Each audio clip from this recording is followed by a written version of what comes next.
जय हिंद। आज हम लोग क्लास 9th इतिहास का चैप्टर नंबर 1 जिसका नाम है फ्रांसीसी क्रांति का एमसीक्यू टाइप क्वेश्चन आंसर करने वाले हैं, जो आपके एग्ज़ाम के दृष्टिकोण से बहुत ही ज़्यादा इम्पोर्टेंट है। तो चलिए शुरू करते हैं। आज का जो आपका पहला क्वेश्चन है वो कह रहा है कि फ्रांस की क्रांति कब हुई थी।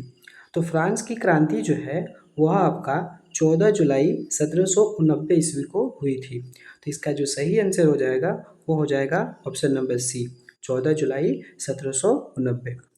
आपका जो अगला क्वेश्चन है वो कह रहा है कि फ्रांस की क्रांति किसके शासनकाल में हुई थी। ऑप्शन नंबर ए है लुई 16वां, ऑप्शन नंबर बी है लुई 15वां, ऑप्शन नंबर सी है लुई 14वां, ऑप्शन नंबर डी है इनमें से कोई नहीं। तो इसका जो सही आंसर हो जाएगा वो हो जाएगा ऑप्शन नंबर सी, लुई 16वां। अब जो आपका तीसरा नंबर क्वेश्चन है वो कह रहा है कि लुई 16वां कब फ्रांस की राजगद्दी पर आसीन हुआ, यानी लुई 16वां जो है वो फ्रांस की गद्दी पर कब बैठा था। ऑप्शन नंबर ए है 1782, ऑप्शन नंबर बी है 1776, ऑप्शन नंबर सी है 1789 और ऑप्शन नंबर डी है 1774। तो इसका जो सही आंसर हो जाएगा वो हो जाएगा ऑप्शन नंबर डी, 1774। आपका जो अगला क्वेश्चन है क्वेश्चन नंबर 4 वो कह रहा है कि टाइड कौन सा कर था। धार्मिक कर, ऑप्शन नंबर बी है प्रत्यक्ष कर, ऑप्शन नंबर सी है अप्रत्यक्ष कर, ऑप्शन नंबर डी है कृषि कर। तो टाइड जो था यह एक प्रकार का धार्मिक कर था, यानी इसका जो सही आंसर हो जाएगा वो हो जाएगा ऑप्शन नंबर ए। अगला क्वेश्चन है क्वेश्चन नंबर 5 कि टाइल कौन सा कर था। ऑप्शन नंबर ए है कृषि कर, ऑप्शन नंबर बी है प्रत्यक्ष कर, ऑप्शन नंबर सी है धार्मिक कर और ऑप्शन नंबर डी है राजनीतिक कर। तो इसका जो सही आंसर हो जाएगा वो हो जाएगा ऑप्शन नंबर बी, प्रत्यक्ष कर। अगला क्वेश्चन है क्वेश्चन नंबर 6 कि फ्रांस की जनसंख्या सन 1715 ईस्वी में कितनी थी। तो फ्रांस की जो जनसंख्या है वह 1715 में 2.3 करोड़ थी, यानी इसका जो सही आंसर हो जाएगा वो हो जाएगा ऑप्शन नंबर बी। अगला क्वेश्चन है कि फ्रांस की क्रांति के समय 1789 ईस्वी में वहाँ की जनसंख्या कितनी थी। तो फ्रांस की जो जनसंख्या थी वह सन 1715 में 2.3 करोड़ थी। यही जनसंख्या जो है 1789 आते आते 2.8 करोड़ हो गई थी, यानी 50 लाख की जो है वृद्धि हुई थी। तो इसका जो सही आंसर हो जाएगा वो हो जाएगा ऑप्शन नंबर सी, 2.8 करोड़। अगला क्वेश्चन है क्वेश्चन नंबर 8 कि फ्रांस में राष्ट्रीय दिवस कब मनाया जाता है। तो इसका जो सही आंसर हो जाएगा वो हो जाएगा ऑप्शन नंबर ए, 14 जुलाई, यानी फ्रांस में जो है 14 जुलाई को राष्ट्र दिवस मनाया जाता है। अगला क्वेश्चन है क्वेश्चन नंबर 9 कि मैं ही राजा हूँ और मेरे शब्द ही कानून है, यह कथन किस शासक का था। ऑप्शन नंबर ए है लुई 14वां, ऑप्शन नंबर बी है लुई 16वां, ऑप्शन नंबर सी है लुई 7वां और ऑप्शन नंबर डी है इनमें से कोई नहीं। तो इसका जो सही आंसर हो जाएगा वो हो जाएगा ऑप्शन नंबर ए, लुई 14वां। अगला क्वेश्चन है क्वेश्चन नंबर 10 कि लुई 16वां की पत्नी कहाँ की राजकुमारी थी।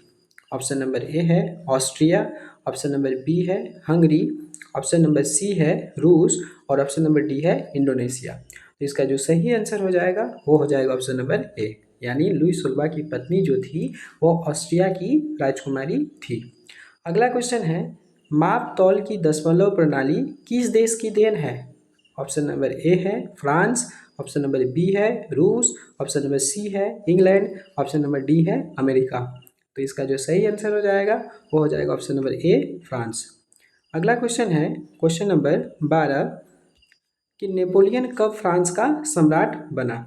ऑप्शन नंबर ए है 1800 ईस्वी, ऑप्शन नंबर बी है 1804 ईस्वी, ऑप्शन नंबर सी है 1872 ईस्वी, ऑप्शन नंबर डी है 1808 ईस्वी।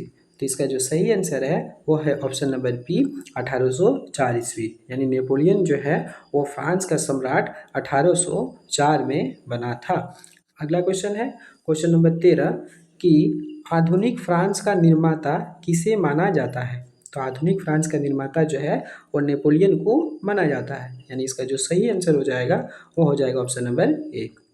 अगला क्वेश्चन है क्वेश्चन नंबर 14 कि इंग्लैंड को सर्वप्रथम बनियों का देश किसने कहा था। ऑप्शन नंबर ए है रूसो, ऑप्शन नंबर बी है Karl Marx, option number C है नेपोलियन, ऑप्शन नंबर डी है वाल्टेयर। तो इसका जो सही आंसर हो जाएगा वो हो जाएगा ऑप्शन नंबर सी नेपोलियन। अगला क्वेश्चन है कि बैंक ऑफ फ्रांस की स्थापना कब हुई थी। तो ऑप्शन नंबर ए है 1804 ईस्वी, ऑप्शन नंबर बी है 1820 ईस्वी, ऑप्शन नंबर सी है 1825 ईस्वी और ऑप्शन नंबर डी है 1800 ईस्वी। तो इसका जो सही आंसर हो जाएगा वो हो जाएगा ऑप्शन नंबर डी 1800 ईस्वी। और ये जो बैंक ऑफ फ्रांस है इसकी स्थापना जो है वो आपका नेपोलियन ने किया था।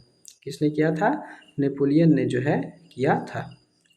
अगला क्वेश्चन कह रहा है क्वेश्चन नंबर 16 कि नेपोलियन अंतिम बार कब पराजित हुआ था।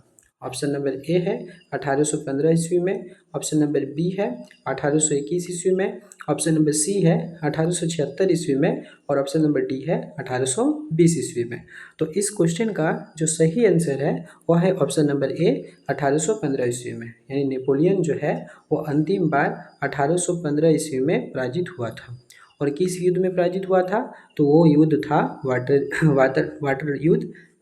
वाटर युद्ध की लड़ाई, है ना।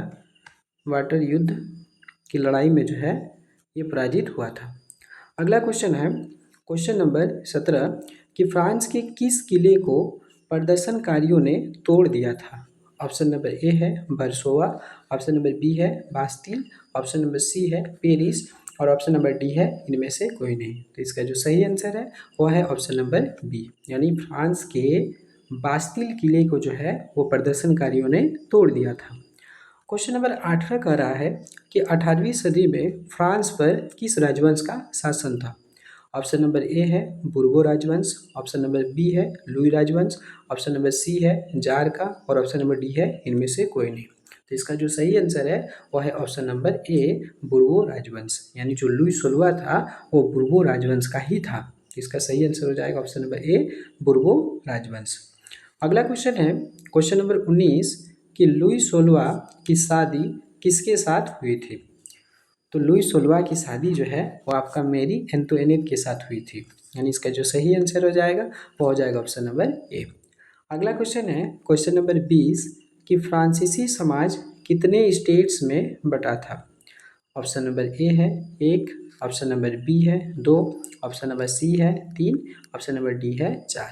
तो इसका जो सही आंसर हो जाएगा वो हो जाएगा ऑप्शन नंबर सी 3, यानी फ्रांसीसी समाज जो है वो 3 स्टेट में बटा था, प्रथम स्टेट, द्वितीय स्टेट और तृतीय स्टेट। अगला क्वेश्चन है क्वेश्चन नंबर 21 कि कुलीन वर्ग किस स्टेट्स में आता था।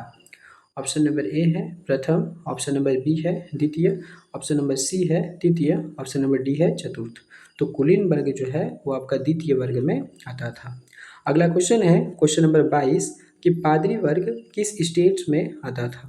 तो इसका जो सही आंसर हो जाएगा वो हो जाएगा ऑप्शन नंबर ए प्रथम। अगला क्वेश्चन है क्वेश्चन नंबर 23। क्वेश्चन नंबर 23 कह रहा है कि दासों की मुक्ति का कानून कब पारित किया गया था। ऑप्शन नंबर ए है 1789, ऑप्शन नंबर बी है 1790, ऑप्शन नंबर सी है 1792 और ऑप्शन नंबर डी है 1794। तो इसका जो सही आंसर हो जाएगा वो हो जाएगा ऑप्शन नंबर डी 1794, यानी दासों की मुक्ति का कानून 1794 में बना था। अगला क्वेश्चन है कि फ्रांसीसी उपनिवेशों में अंतिम रूप से दास प्रथा का उन्मूलन कब हुआ। ऑप्शन नंबर ए है 1784, ऑप्शन नंबर बी है 1848, ऑप्शन नंबर सी है 1806, ऑप्शन नंबर डी है 1856।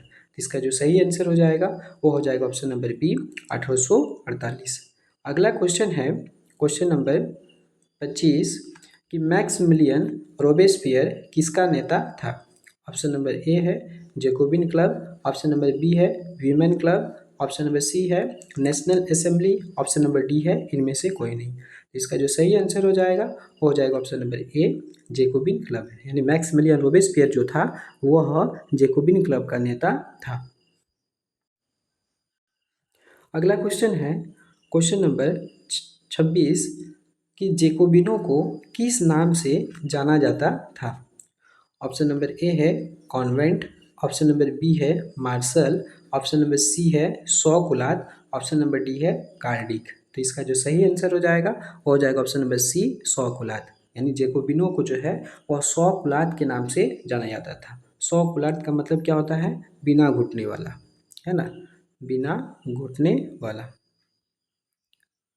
बिना घुटने वाला। अगला क्वेश्चन है क्वेश्चन नंबर 27। क्वेश्चन नंबर 27 कह रहा है कि लुई 16 को कब फांसी दी गई थी? ऑप्शन नंबर ए है 21 जनवरी 1793, ऑप्शन नंबर बी है 8 जनवरी 1793, ऑप्शन नंबर सी है 27 जनवरी 1804 और ऑप्शन नंबर डी है इनमें से कोई नहीं। तो इसका जो सही आंसर हो जाएगा वो हो जाएगा ऑप्शन नंबर ए 21 जनवरी 1793। अगला क्वेश्चन है क्वेश्चन नंबर 28 कि सन 1793 से 94 के काल को क्या कहा जाता है? ऑप्शन नंबर ए है स्वर्ण युग, ऑप्शन नंबर बी है प्रगति का युग, ऑप्शन नंबर सी है आतंक का युग, ऑप्शन नंबर डी है अंधकार का युग। तो इसका जो सही आंसर हो जाएगा वो हो जाएगा ऑप्शन नंबर सी आतंक का युग। अगला क्वेश्चन कर रहा है क्वेश्चन नंबर 29 कि फ्रांस पर डिक्टेटरी शासन कब प्रारंभ हुआ? ऑप्शन नंबर ए है 1790, ऑप्शन नंबर बी है 1789, ऑप्शन नंबर सी है 1795 और ऑप्शन नंबर डी है 1793। तो इस क्वेश्चन का जो सही आंसर है वो हो जाएगा ऑप्शन नंबर डी 1793। यानी फ्रांस में डिक्टेटरी शासन जो है वो 1793 में प्रारंभ हुआ था। अगला क्वेश्चन है क्वेश्चन नंबर 30 कि फ्रांस का राष्ट्रीय गान क्या कहलाता है? तो फ्रांस का राष्ट्रीय गान जो है वो आपका मार्सिले कहलाता है। यानी इस क्वेश्चन का जो सही आंसर हो जाएगा वो हो जाएगा ऑप्शन नंबर ए मार्सिले। और इसके जो लेखक थे वो थे राजेट दी लाइल, राजेट दी लाइल इसके लेखक थे। अगला क्वेश्चन कर रहा है क्वेश्चन नंबर 31 कि टू टिट्राइजेज ऑफ गवर्नमेंट के लेखक कौन है? ऑप्शन नंबर ए है John Locke, option number B है रूसो, ऑप्शन नंबर सी है वाल्टेयर, ऑप्शन नंबर डी है इनमें से कोई नहीं। इसका जो सही आंसर हो जाएगा वो हो जाएगा ऑप्शन नंबर ए जॉन लॉक। यानी टू टिट्राइजेज ऑफ गवर्नमेंट के लेखक जो है वो जॉन लॉक थे। अगला क्वेश्चन है कि मिराबियो और आवेसिये ने किसका नेतृत्व किया था? ऑप्शन नंबर ए है national assembly, option number B है प्रांतीय सरकार, ऑप्शन नंबर सी है क्षेत्रीय आंदोलन, ऑप्शन नंबर डी है फ्रांसीसी सेना। तो इसका जो सही आंसर हो जाएगा वो हो जाएगा ऑप्शन नंबर ए नेशनल असेंबली। अगला क्वेश्चन है क्वेश्चन नंबर 33 कि सन 1792 ईस्वी में नवनिर्वाचित असेंबली को क्या नाम दिया गया? ऑप्शन नंबर ए है कन्वेंशन, ऑप्शन नंबर बी है नेशनल, ऑप्शन नंबर सी है किसान मजदूर संघ, ऑप्शन नंबर डी है कम्युनिस्ट। तो इसका जो सही आंसर हो जाएगा वो हो जाएगा ऑप्शन नंबर ए कन्वेंशन। अगला क्वेश्चन है क्वेश्चन नंबर 34 कि नेपोलियन का कोड के नाम से किसे जाना जाता है? ऑप्शन नंबर ए है कानून संग्रह, ऑप्शन नंबर बी है सैनिक नेतृत्व, ऑप्शन नंबर सी है मुद्रा प्रणाली और ऑप्शन नंबर डी है कुशल श्रमिक संग्रह। तो इसका जो सही आंसर हो जाएगा वो हो जाएगा कानून संग्रह। यानी नेपोलियन का कोड के नाम से कानून संग्रह को जाना जाता है। अगला क्वेश्चन है क्वेश्चन नंबर 35 कि लिब्रे क्या थी?